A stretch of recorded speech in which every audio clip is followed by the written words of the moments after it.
Feno zato nakatroka kosa ny jiron'ny fikambanana Jeune Chambre Internationale tafiditra indrindra ao anatin'izany fankalazana izany nanatanteraka hetsika goavana ny Jeune Chambre Internationale Antananarivo sy ny any amin'ny tanàna ny Tomasina Antsy ny andindininy vao.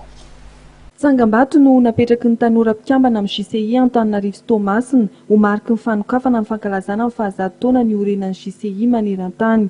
Ny JCI izay ivondrona ny tanora 20 hatramin'ny 70 taona ary manodidina ny roetsy avy amin'ny firenena 510 no mpikambana ao anatin'ity fikambanan'ity amin'izao fotoana izao.